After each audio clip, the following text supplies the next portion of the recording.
Hello. It is time to go live and talk to you musicians. I love a good chat with musicians, mostly because music is my life. Musicians are my life. So this is going to be fun. What I want to talk about today, and not take too long, but I want to talk about creating versus promoting.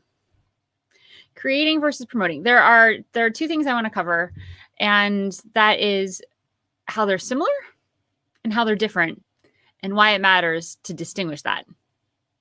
So as someone who is a creator, when I'm writing music, I am constantly thinking, what can I do with this? What's possible for this? That's my hustle brain. And sometimes I get carried away so much that I'm already thinking about pitching. I'm already thinking about who I can send this to. I'm already thinking about how can I monetize this, which is not a bad thing unless it takes away from the process of creating, which I think happens. I think that actually happens when we are so caught up with what do we need to do next that we are not being present with what we're actually doing. I think that's when that becomes a problem. And I can say this because I've done it. So I've been in this mode of I'm writing songs, but I'm totally thinking about how I'm going to promote them. And then I do not get into what else I can do with this music, what else I can do with the mix, what else can I do with my lyrics, because I'm so focused on the promotion. But there are things about promotion that are creative and sort of tap into that same place. And I just realized that I had a banner up and I don't want a banner up. You don't need that banner. You don't need no stinking banner. We just want to talk. So creation and promotion. Let's talk about why it matters. So for me, being able to really honor the process I'm in has been allowing me recently, and I say recently, like the past year, to focus on the project that I'm focused on and not worry about how I'm going to promote it. I've learned to trust myself that I know what to do when it comes down to promotion, that I have structures in place. I have a calendar, I have accountability group, I'm in a membership where people are supporting me to do the marketing and the promotion, the stuff that it's easy to support people on. What it's not easy to get support on is finding that muse and working the words so that it's really sharing what's on your heart or really getting the sound to be exactly what you want, right? So there's a whole bunch of things that people can't do for us that we need to be present for. But when we're sort of I like the term shiny object syndrome or squirrel. Anyone a fan of Up movie? Good Lord, do I connect with that dog? I mean, just squirrel everywhere.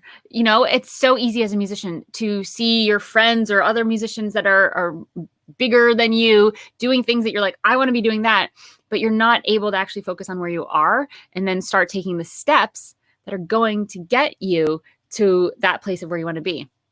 Yeah. Malia says play is so necessary for creativity. 100%. Play. Yes. When you're in promotion mode, you're kind of down to business. So there's not a ton of room for play unless you're being really deliberate about it, which is something we'll get to. So awesome. So we're here. We are creators. We are musicians. And I want to talk about the difference between creating and promoting, but also the similarities and why knowing these two things matters. So the differences are fairly obvious. We just touched on a few of them, right? When you're creating, it's something that really it's got to come from you or you and your collaborator if you're collaborating with someone else, versus promotion where you can have a team helping you. You could have Facebook ads people, you can have press people. There are a lot of different people that focus just on the promotion part of an entire music career, right? You can create team very easily around promotion. It's something we don't often do as musicians because we are like, I need to own this, the whole process, but that's a whole nother story, right? So there's that difference, that there is an individuality around what you're creating, and there is a much obviouser. That's not a word. There's a more obvious way to create team around promotion. Those are the words I was trying to say. So that's the first big difference between creation and promotion. The second thing about creation and promotion is that's different. It's going to sound like a similarity at first, but it's actually difference. Is when you're creating something, the source of that creation is you, and you're just getting out of you into a format. Promotion It's what you've created, and then it's taking it another level, getting it out into the world. So it's still coming from you, but it's kind of 2 steps away, 2 degrees away from what you've initially created when you're talking about promotion, right? So we have to honor where that came from in the first place, that promotion came from initially something in you, but it's also not you.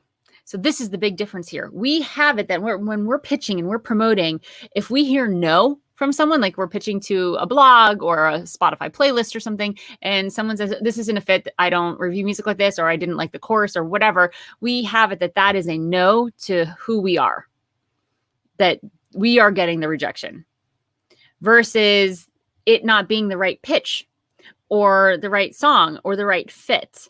So it's not a rejection to us.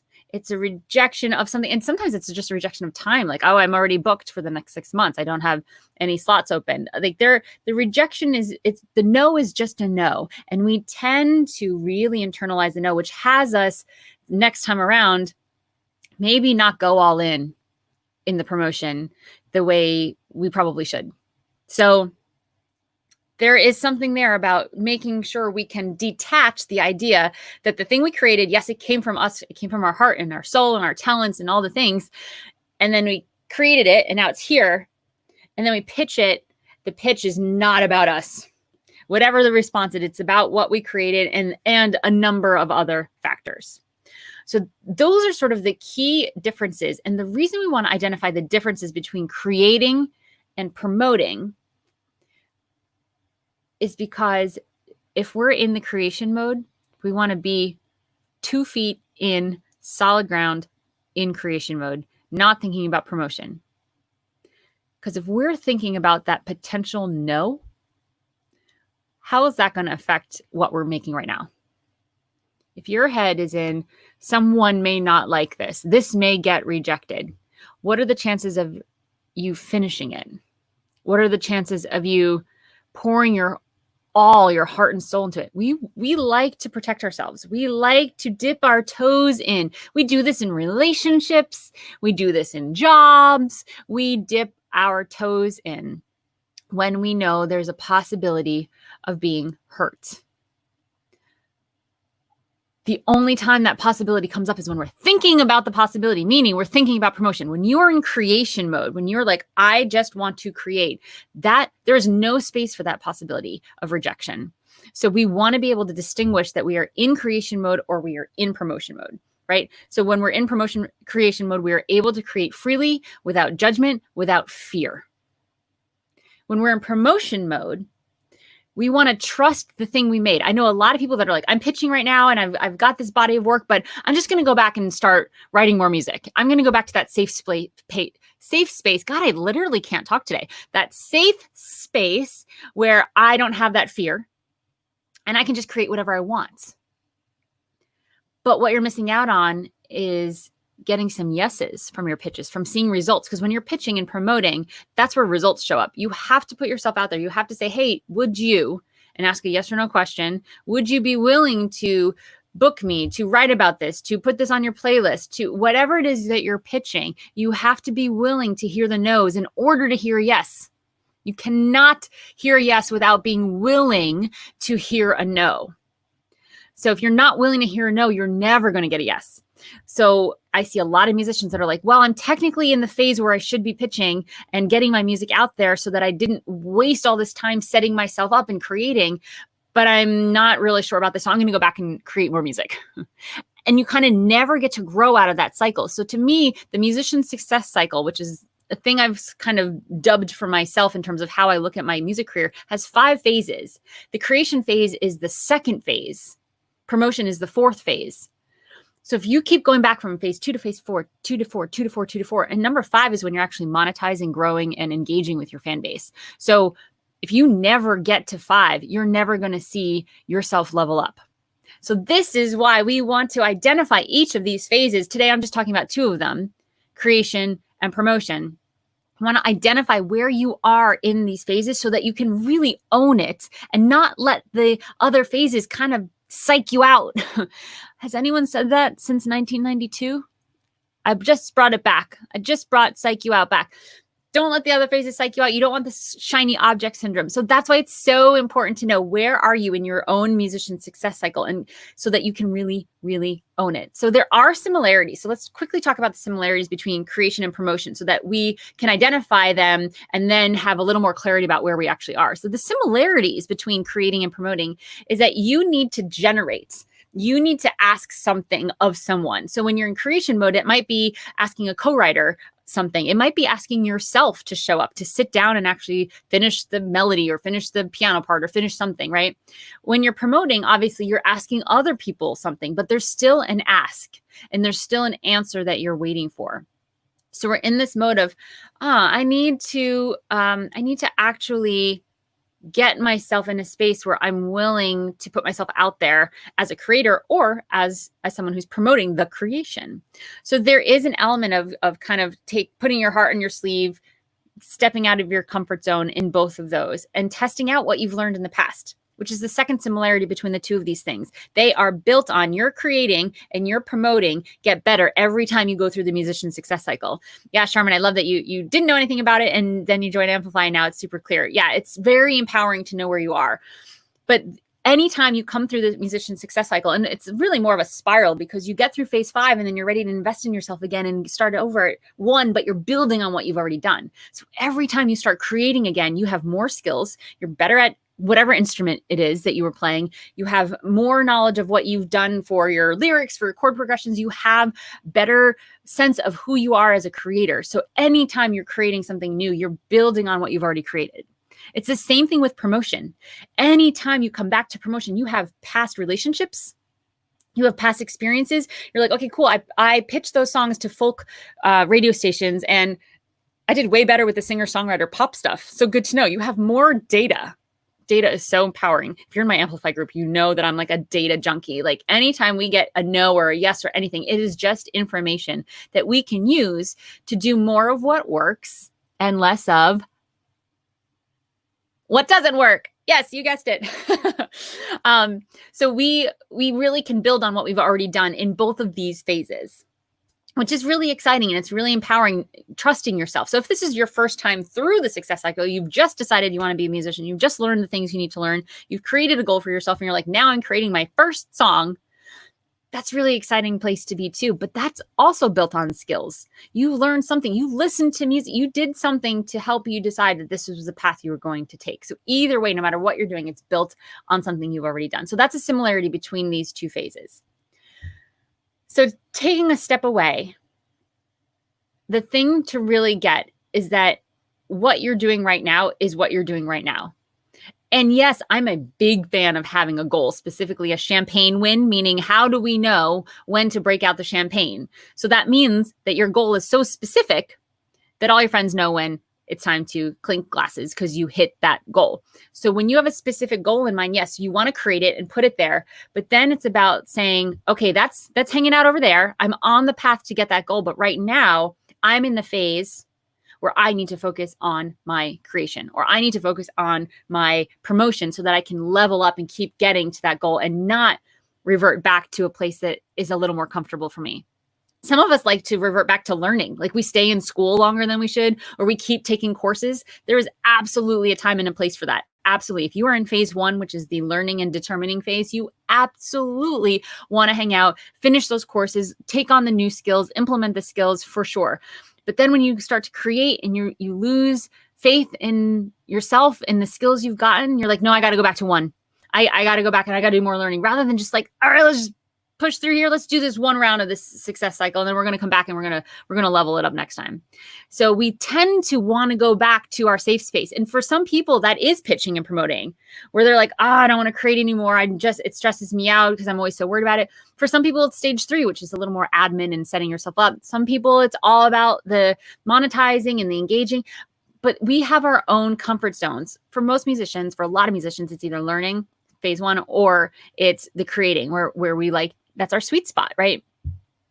But that's not necessarily going to serve you long term. And if you are in this for the long haul, then you want to take this into account. You want to really own where you are. So I hope that kind of cleared up a little bit of the context around creation and promotion. We tend to collapse these things. Like, I'm creating, therefore I need to be thinking about promotion. And I'm actually encouraging you to not. I'm actually encouraging you to see where you are and do what you need to do in that area. And then you'll know what's next. You'll know how to transition to the next phase, which is essentially you leveling up. I'm going to go into extreme detail for each of these 5 phases of the musician success cycle on Sunday nights, 8 p.m. Eastern Standard Time. Rick Barker is going to host this live training that I'm doing, and I invite you. It's free. It's going to be about an hour. There's going to be a time to do live Q&As. There will not be a replay. This is a very special training, and it's going to be so valuable because you are going to be able to figure out and identify where exactly you are in the musician success cycle. And you're going to see what actions you've been taking that you should continue to take. And you're going to see what you've been doing that it's not serving you right now, that's actually taking you away from leveling up. So go to inthekey.co/revealed. You'll be able to register there for free. You'll get an email with the link. You'll get a free workbook that's actually going to be this musician success cycle. That you're going to be able to fill out on your own during the workshop. And I just encourage you to put it in your calendar and get there live. Shoot me a message on Instagram. I'm in the Key of Success, and let me know if you're coming. And if you shoot me a message, I'm going to send you a voice message back, and I'm going to say something fun because sometimes I do that. So find me on Instagram. Let me know that you signed up and that you're going to be there. And we are going to dig in even deeper to this entire idea of owning where you are in your own musician's success cycle, because you are in one of these 5 phases. Like 100% you are. I've been doing this work with so many musicians, and it's just every time, whether you are, no matter what genre you are, for sure, but it doesn't even matter if you're not a touring musician. You can be a composer or a producer or an engineer, or wearing multiple hats. You could be a top liner. You can be the person that is an instrumentalist. There are so many different careers that you can have in the music industry. And no matter which one you're at, you are in one of these 5 phases. So if you're not sure what I'm talking about or what this even means or why it even matters, come to this training on Sunday night at 8 p.m. Eastern Time. Go to inthekey.co/revealed, and I will reveal all of the phases and why it is paramount to your career. And the reason I came up with this, and I'll just share this really quickly before we say goodbye for the weekend, is I did a thing last year that was very un-Cheryl. The thing I did last year was I took 2 weeks and I got accepted to this composer residency, and I went to this tiny little half-abandoned goat mountain town in Greece, and I was just going to write some choral music, some lyrics, and then I was shown my studio. And it was this stone room with a grand piano, a perfectly tuned grand piano in it. And the reverb and the space was remarkable. And I only had this tiny little mic with me, but I was like, all right, we're recording a piano record. And the Wi-Fi didn't work. It was as exclusively lonely as you could possibly be. And I could only focus on creating. And I've never done that before. This is my 5th record, and I've never focused like that before. And it was the first time where I actually saw results that I had set out 5 times before to get. Number 1 on iTunes, number 1 on Amazon, fully fan funded in 48 hours. Like, things that I didn't even know I wanted to do, I was doing with this record. And I think it all stemmed from the focus. It is remarkable. Oh, Charmin, you're so sweet. She says, you'll be amazed at how much you will learn. I agree, you will. I think you will. I was amazed at this, and I really started to break it down. And what helped me was this group Amplify, because I'm surrounded by all these other musicians that are sort of looking to me for like, hey, what's next? And I was like, I have to practice what I preach. So I need to figure out how to articulate my process and why it's worked this time, why it took me 5 times to figure out what works.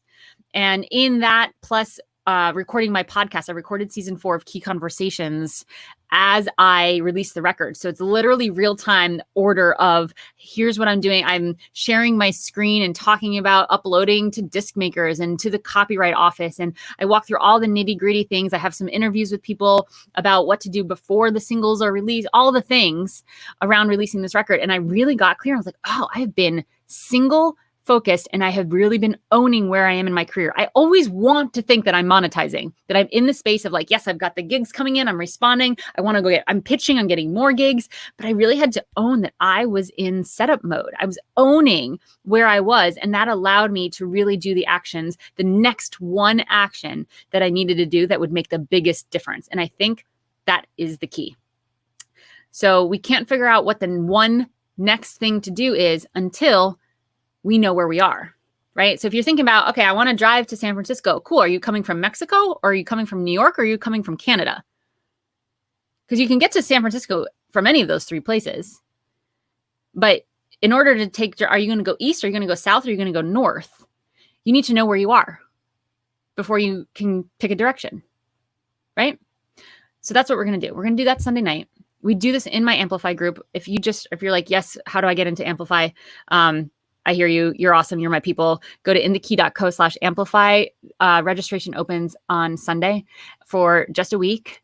I open registration just twice a year because I don't want to spend the whole year promoting this thing. I want to just focus in on this community, which is really amazing, where we are focused exclusively on leveling up, whatever that means for you. Finishing whatever courses you've already taken, reducing the amount of stress you have in your life, increasing your income sources, wherever you are, we tackle all the things in this group. So if that's interesting and you're like, I don't need a webinar, I know this group, I need it. Just go to inthekey.co/amplify. That will get you on the wait list, and you'll get early access and a bonus for signing up. So that's all I've got. I hope I see you Sunday. That is inthekey.co/reveal. That is the free training with Rick Barker. And we're going to figure out where you are in this musician success cycle. And I hope this was a little helpful. Go ahead, have a lovely focused weekend, whether that means focusing on yourself and some care, or your community, or your family, or your work, whatever you've got going on. And thanks so much for being here. I really appreciate it. Have a beautiful rest of your day.